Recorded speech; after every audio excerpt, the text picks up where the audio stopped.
আসসালামু আলাইকুম। আরএস লাইফস্টাইলে আপনাদের সবাইকে স্বাগত জানাই। আজকে আমি রান্না করব গরুর মাংসের বিরিয়ানি, বিফ বিরিয়ানি। তো তার আগে চলো আমি আমার গাছ থেকে কটা লেবু পেড়ে নিই, কারণ লেবু তো একটু দরকার হবে, সেই জন্য গাছ থেকে লেবু পেড়ে নিচ্ছি। অনেক লেবু হয়েছে।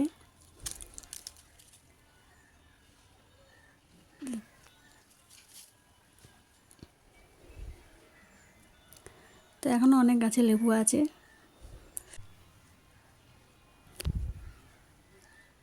তো আমি লেবু পেড়ে নিয়ে চলে এসেছি। লেবুগুলো আমি একটু ফ্রিজে রেখে দেবো।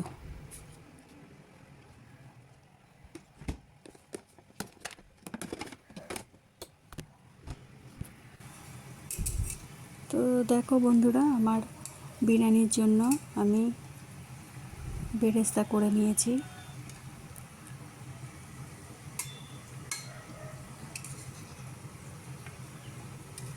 এরপর আমি আলুটাকে ভেজে নেব।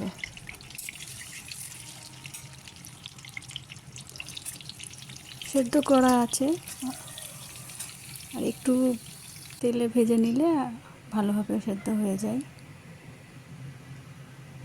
তো হয়ে গেছে। এবার আমি মাংসটাকে ভালো করে কষিয়ে নিচ্ছি। এতে সব কিছু মশলা আমি দিয়ে দিয়েছি, দিয়ে ভালো করে কষিয়ে নিচ্ছি।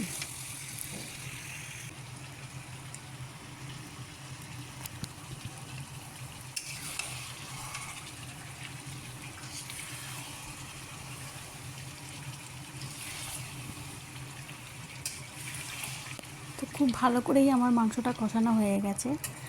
আর আমি মাংসটাকে কুকারে দিয়ে 5-6টা সিটি দিয়ে সেদ্ধ করে নেব।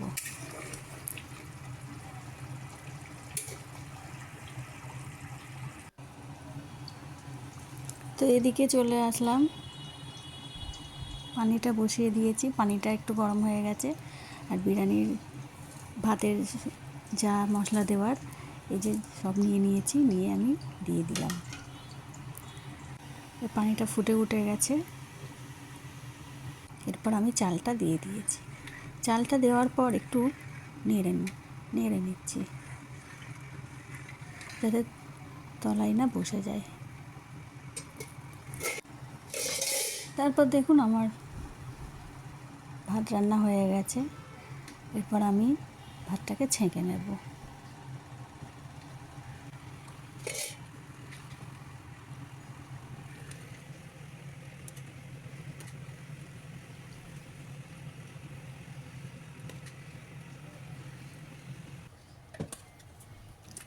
তো আমার সব রান্না কমপ্লিট। এবার বিরিয়ানিটাকে মাখাতে হবে।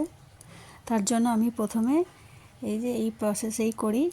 মাংসটাকে আগে দিয়ে দিলাম, এরপর যে বিরিয়ানির মশলা দিলাম, তারপর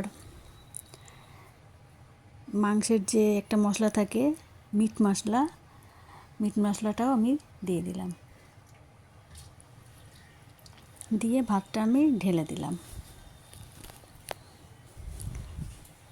ভাতটা ঢেলে দেওয়ার পর এর উপরে আমি যে আলুটা ভেজে রেখেছিলাম সেটা একটু দিয়ে দেব।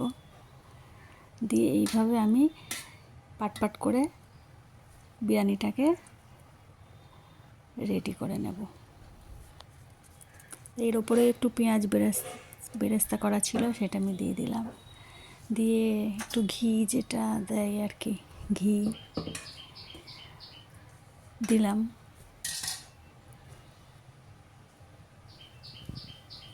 আর মাংসের যে ঝোলটা ছিল সেটাও আমি একটু করে উপরে ছড়িয়ে দিয়েছি।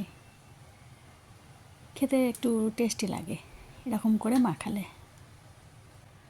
তো যেটা ভাত ছিল সেটাও আমি ঢেলে দিলাম। দিয়ে এই যে দেখতে পাচ্ছেন মাংসের যে ঝোলগুলো, সেগুলো আমি উপর থেকে একটু দিয়ে দিলাম। তারপর আরেকটু ঘি দিয়ে দিলাম।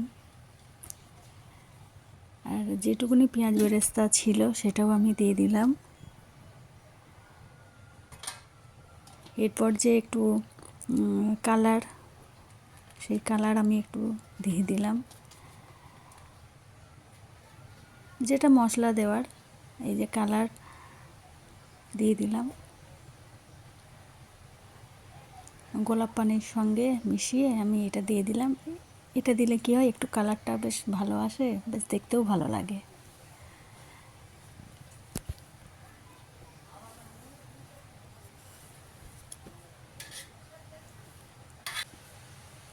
আর এটা যে মিঠা আতর, এটাও আমি দিয়ে দিলাম।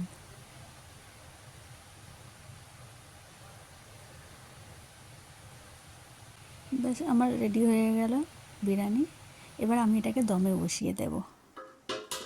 তো দেখতেই পাচ্ছেন আমার বিরিয়ানিটা কমপ্লিট হয়ে গেছে। এরপর দেখুন আমি তো এইভাবে বিরিয়ানিটা করলে ভালো লাগে খেতে। দেখুন বন্ধুরা, কত সুন্দর কালারটা এসছে, আর খেতেও কিন্তু খুব টেস্টি হয়েছিল। আপনারা অবশ্যই একবার ট্রাই করে দেখবেন। মানে কাট করে নেবে ভিডিও থেকে।